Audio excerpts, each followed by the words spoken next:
Welcome back to my channel రాశి సురేష్ అండి.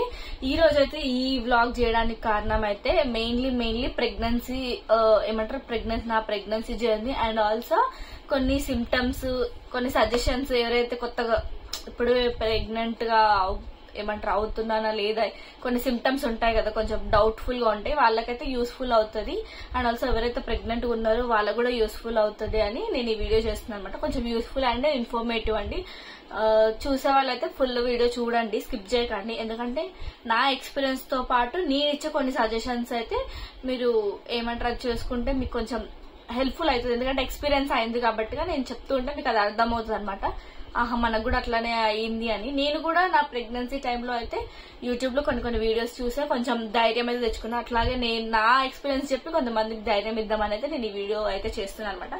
నేనైతే నా ఫస్ట్ ప్రెగ్నెన్సీ అయితే ఎక్స్పీరియన్స్ చెప్పాలనుకుంటున్నా. నాకు 2 కిడ్స్. అయితే ఫస్ట్ ప్రెగ్నెన్సీలో ఎలా ఉంది, సెకండ్ ప్రెగ్నెన్సీలో ఎలా ఉంది అని చెప్దాం అనుకుంటున్నా. ఇప్పుడైతే ఈ వీడియోలో అయితే ఫస్ట్ ప్రెగ్నెన్సీ ఎట్లా, ఏంటి, ఎలాంటి సిమ్టమ్స్ వచ్చాయి, కాన్సిక్వెన్సెస్ ఏమేమి వచ్చినాయి, ఏమైనా ప్రాబ్లమ్స్ వస్తాయా, అవన్నీ నేను చెప్తా అనమాట.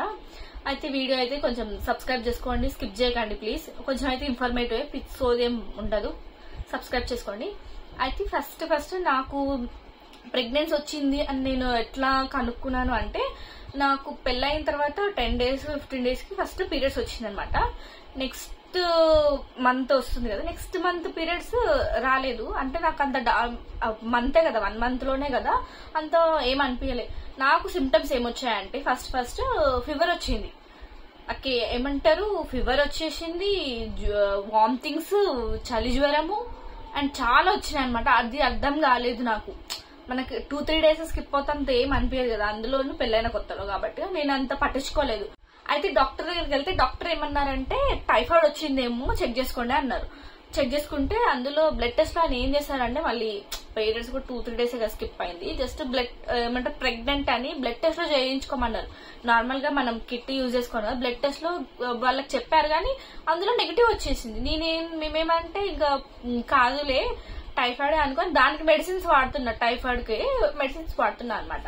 మెడిసిన్స్ వాడినప్పుడు ఏంటంటే నాకేమి కొంచెం కూడా ఏమనిపించలేదు, ఫీవర్ అట్లాగే వస్తూనే.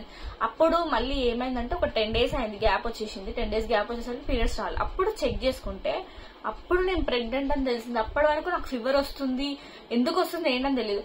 అంటే మనకి అలాంటి సిమ్టమ్స్ వస్తూ ఉంటాయి అనమాట. అప్పుడు మనం ఏంటంటే వెంటనే రాదు మనకి ప్రెగ్నెంట్, మనం పీరియడ్స్ స్కిప్ అయినా కూడా వెంటనే తెలియాలని ఏమీ లేదు.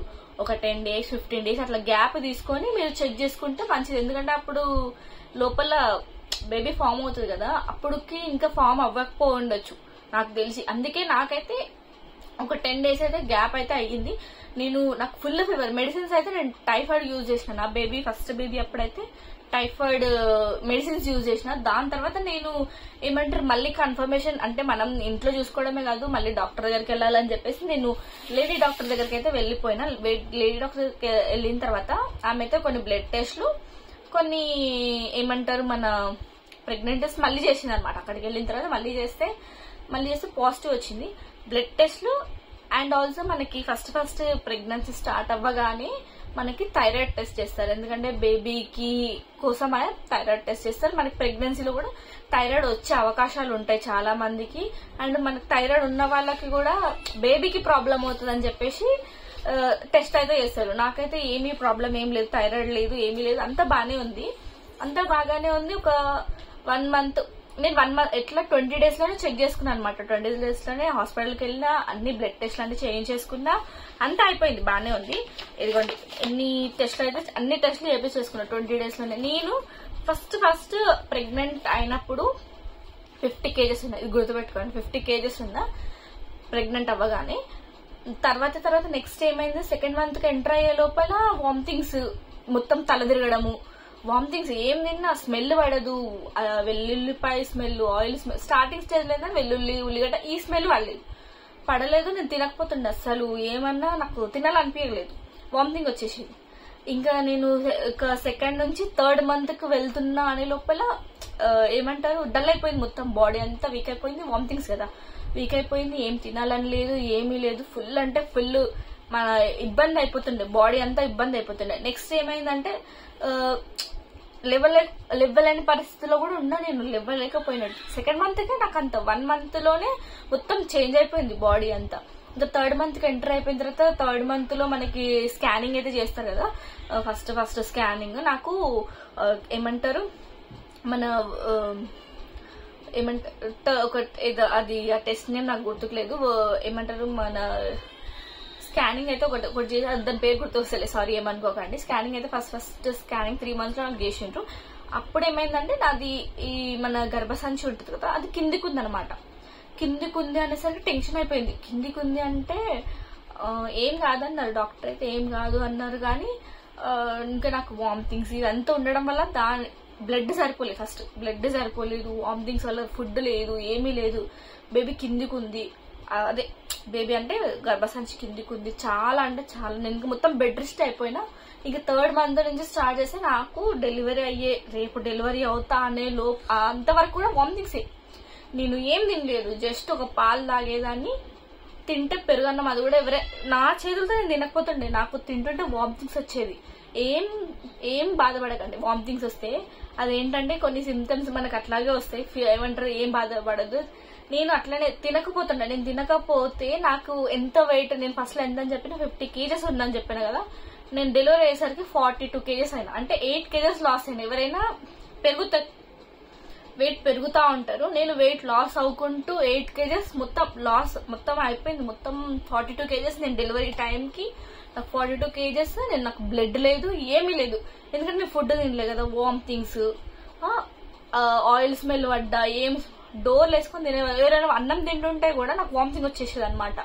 ఉత్తి పెరుగన్నం, అది కూడా ఎవరో అమ్మను ఎవరో ఒకరు తినిపిస్తే తినదాని తప్ప అసలు ఏం లేదు. ఫ్రూట్స్ కానీ ఏది తినబుద్ధి కాకపోతుంది. ఏమి అంటే కొంతమంది స్వీట్స్ తింటారు, అవి అసలు ఏది లేదండి. టెన్షన్ ఏం పడొద్దు, ఏమీ కాదు. అట్లా అయినా సరే ఏమీ కాదు. డాక్టర్స్ మనకి సప్లిమెంట్స్ ఇస్తూనే ఉంటారు. నాకు అట్లానే డాక్టర్ ఏం చేసిందంటే సప్లిమెంట్స్ ఇచ్చింది. కానీ నేనేం చేసిన దాంట్లో తప్పేం చేసినంటే, నాలాగా మీరు చేయొద్దు. నేను ఏం చేసినంటే, నాకు వామిటింగ్స్ వచ్చింది కదా, టాబ్లెట్ వేసుకుంటే కూడా వామిటింగ్ వచ్చేది. ఆ వామిటింగ్ వచ్చిన దానివల్ల నేను టాబ్లెట్స్ సగదిగా వేసుకోలేదు, సప్లిమెంట్స్ వేసుకోలేదు. వేసుకోక ఏమైంది, నేను మొత్తం అదే వెయిట్ లాస్ అవ్వడానికి కారణం కూడా అది. నేను సప్లిమెంట్స్ వేసుకోలేదు, ఫుడ్ తినలే. పాలతో ఎంత బేబీ పెరగాలి లోపల, మనము స్ట్రాంగ్ గా ఉండాలంటే ఎంత కష్టం. దానివల్ల నేను ఎట్లా అంటే వీక్ అయిపోయినా, నేను డెలివరీ చేయలేకపోయినా. అంటే నార్మల్ డెలివరీకి రోజు ఎంత వాకింగ్ చేసినా, ఏమి చేసినా మనం ఫుడ్ సరిగ్గా తీసుకోకపోతే ఏది కుదరదు. కాబట్టిగా డాక్టర్స్ ఏమైనా మెడిసిన్స్ ఇస్తే అవి మంచిగా వాడండి. నాకు ఇంకా ఏం చేశారంటే, బ్లడ్ లేక డాక్టర్స్ అండ్ ఉమ్మనీరు కూడా తక్కువ ఉండే, ఫుడ్ తినట్లేదు. ఉమ్మనీరు ఇవన్నీ ఎక్కడి నుంచి వస్తాయి? ఉమ్మనీరు లేక డాక్టర్స్ సాషెట్స్ ఇట్లా ప్యాకెట్ లాగా ఉంటది, అది మొత్తం ఒక గ్లాస్ లో వేడి నీళ్ళల్లో, అదే గోరువెచ్చి నీళ్ళల్లో తాగమనేవాళ్ళు. దానివల్ల కొంచెం నాకు ఉమ్మనీరు పెరిగింది తప్ప, కొంచెమే పెరిగింది, అంత కూడా ఎక్కువ పెరగలేదు. ఆ మెడిసిన్స్ వల్ల పెరిగింది తప్ప అసలు ఏమీ లేదు. నేను నా పాపకైతే చాలా కష్టపడ్డా. ఫస్ట్ పాపకైతే విపరీతంగా వామిటింగ్స్, ఎవరేమైనా తిన్నా వామిటింగ్స్, ఏదైనా వామిటింగ్స్, ఊరికూరికైనా ఏడుపు వచ్చేసేది. ఏడుస్తున్నామంటే అది మనకి ఎమోషన్ అవుతుంది, ఆకలేస్తూ ఉంటుంది కానీ తినలేము. కాబట్టి ఏం బాధపడకండి. మెడిసిన్స్ ఇస్తారు కదా, ఆ మెడిసిన్స్ వాడండి. డాక్టర్ ఏ టైంలో ఏం వేసుకోమంటున్నారు, ఎట్లా ఉండమంటున్నారు ఏంటని. ఇంకా మనం ఏంటంటే వాకింగ్ చేస్తే అవుతుంది, అది చేస్తే అవుతుంది, ఇది యూట్యూబ్ లో చేస్తే ఇది అవుతుంది, అలాంటివి ఏం లేదు. ఫస్ట్ ఫుడ్ తినండి. ఫుడ్ తినేసి నీట్ గా రోజుకు ఒక 10 minutes వాకింగ్, 15 minutes వాక్ చేసినా ఏం కాదు. ఫుడ్ లేక మనం ఏం చేసినా వేస్ట్ అయిపోతుంది. అండ్ ఆల్సో నాకు నా బేబీకి నేను కిందికి ఉందని చెప్పాను కదా, ఆటోమేటిక్ గా పైకి వెళ్ళిపోయింది అనమాట. మొత్తం పైకి వెళ్ళిపోయింది. మీరు ఏం షాక్ అవ్వకండి, మొత్తం పైకి వెళ్ళిపోయింది అనమాట. డెలివరీ చేయలేనంత పైకి వెళ్ళిపోయింది బేబీ. నాకు ఏమంటారు 9 months కంప్లీట్ అయిపోయింది. కంప్లీట్ అయిపోయిన తర్వాత స్కానింగ్ డేట్ కంప్లీట్ అయిపోయింది, అన్ని డేట్ కంప్లీట్ 1 week అయిపోతుంది. మనకి 40 weeks ఉంటది కదా, 40 weeks కాకుండా నాకు 42 weeks అయింది. 42 weeks లో నేను డెలివరీ చేసిన. ఏం టెన్షన్ కూడా పడకండి, వీక్స్ కంప్లీట్ అయిపోతుంది ఏమైతే, డాక్టర్స్ కి అన్ని తెలుసు, మనం టెన్షన్ పడక్కర్లేదు. వాళ్ళు ఎప్పుడు చేయాలో అప్పుడు చేస్తారు. అండ్ ఆల్సో నేను చేసింది ఏంటంటే, నాకు లైట్ గా ఫాల్స్ లేబర్ పెయిన్స్ వచ్చాయి అనమాట. ఫాల్స్ లేబర్ పెయిన్స్ వస్తే అవే నేను లేబర్ పెయిన్స్ అనుకుని నేను అడ్మిట్ అయినా. వాళ్ళు డాక్టర్లు ఏం చేస్తే ఇంజక్షన్ ఇచ్చేసి మళ్ళీ పంపించేసి. ఫాల్స్ పెయిన్స్ కూడా వస్తే ఏం టెన్షన్ పడదు, దేనికి టెన్షన్ పడొద్దు. పడితే అది మనకి బ్రెయిన్ కి ఎఫెక్ట్ అవుతుంది అనమాట. అయితే డేట్ అయిపోయింది కదా అనేసి నేను డాక్టర్ నన్ను అడ్మిట్ చేసేసుకున్నారు. అడ్మిట్ చేసుకున్న తర్వాత నాకు నేను చెప్తున్నాను కదా, నా డెలివరీ అయితే అన్ఎక్స్పెక్టెడ్ అండ్ ఎమర్జెన్సీలో అయింది. అడ్మిట్ అయ్యాక నైట్ అందరికి నేను అడ్మిట్ అయింది కూడా గవర్నమెంట్ హాస్పిటల్. అది నెక్స్ట్ వీడియోలో నేను మొత్తం డీటెయిల్ చెప్తాను. నాకే ఇప్పుడు ఎంత ఉంది, టిఫా స్కానింగ్, మన నార్మల్ స్కానింగ్ మొత్తం అన్ని ఒక డీటెయిల్స్ చేసి ఒక వీడియో చేస్తా. ఇప్పుడైతే నార్మల్ గా బ్రీఫ్ గా చెప్పుకుంటూ వెళ్ళిపోతున్నా. నాకు ఎమర్జెన్సీలో చేశారు, ఎందుకంటే బేబీ హార్ట్ బీట్ తక్కువైపోయింది, తిరగట్లేదు, బేబీ తిరగట్లేదు. ఎప్పుడు నేను హాస్పిటల్ అడ్మిట్ అయ్యాక ఇది జరిగింది, ఇంట్లో జరగలేదు. అడ్మిట్ అయ్యాక జరిగింది కాబట్టి దేవుడి దయ వల్ల నాకు అక్కడ హాస్పిటల్లోనే ఉన్నాను కాబట్టి నాకు ఏం ప్రాబ్లం కాలేదు. ఇంకా వెంటనే డాక్టర్స్ అబ్జర్వేషన్ లో ఎంత ఒక 10 hours అబ్జర్వేషన్ లో పెట్టుకున్నారు ఓన్లీ వాళ్ళ దగ్గరే. నైట్ ఎప్పుడో వస్తే నైట్ వాళ్ళ దగ్గర పడుకోబెట్టుకుంటే ఇంత పెద్ద వాటర్ బాటిల్ ఇచ్చి దాన్ని తాగమన్నారు. బేబీ మూమెంట్ లేదు. 6కేమో నాకు ఎమర్జెన్సీ అయిపోయిందనమాట. నాకు మా అత్తయ్య ఒక్కతే ఉంది, ఇంట్లో ఎవ్వరు లేదు. నాతో పాటు మా అత్తయ్య ఒక్కతే ఉంది, ఎవ్వరు లేరు. అసలు చాలా అంటే టెన్షన్ అయిపోయింది. ఎమర్జెన్సీ సి సెక్షన్ అంటే ఎంత కష్టం ఉంటుందో అంత ఈజీ కాదు. ప్రిపరేషన్ లేదు, మైండ్ ఇది లేదు, టెన్షన్, ఆపరేషన్. నార్మల్ డెలివరీకి అన్ని ట్రై చేద్దామని నేను వెళ్ళిన, కానీ అక్కడ నాకేమైంది మొత్తం రివర్స్ వచ్చేసి ఎమర్జెన్సీ అంటే ఇంకా మామూలుగా వాళ్ళు ప్రిపేర్ చేసేస్తున్నారు. నన్ను థియేటర్ లోకి తీసుకెళ్లినారు. నా చుట్టూ ఎవ్వరు లేరు. మా అత్తమ్మ కూడా ఏమంటారు, ఎమర్జెన్సీ కదా, బేబీది మొత్తం ఉమ్మునీరు లేదు అండ్ హార్ట్ బీట్ తగ్గిపోయింది. యాక్చువల్గా నేనైతే ఇంకా నేను బేబీ ఉండదేమో అనుకున్నా. ఇప్పుడు ఏడుపు వస్తుంది కానీ బేబీ ఉండదేమో అని డిసైడ్ అయిపోయినాం అనమాట మేము కూడా. ఇంకా అంటే ఇక చెప్పాలంటే బాధ అనిపిస్తుంది, ఉండదేమో అయిపోయింది ఇంకా అనుకున్నా. ఇంకా నాకు ధైర్యం చెప్పేటోళ్ళు కూడా ఎవ్వరు లేరు. ఒక్కతే ఉంది, ఆమె లోపలికి రానివ్వలేదు. మా హస్బెండ్ లేరు, అమ్మ లేదు, ఎవరు, అందరూ రాలేని పరిస్థితిలో ఉన్నారనమాట. ఎవ్వరు లేరు, వచ్చేటోళ్ళే కానీ రాలేకపోయినారు అనమాట. అది అన్ఎక్స్పెక్టెడ్ గా అయింది. అయినప్పుడు నన్ను హాస్పిటల్ లోపలికి తీసుకెళ్లిరు. మత్తు ఇంజక్షన్ ఎక్కలేదు.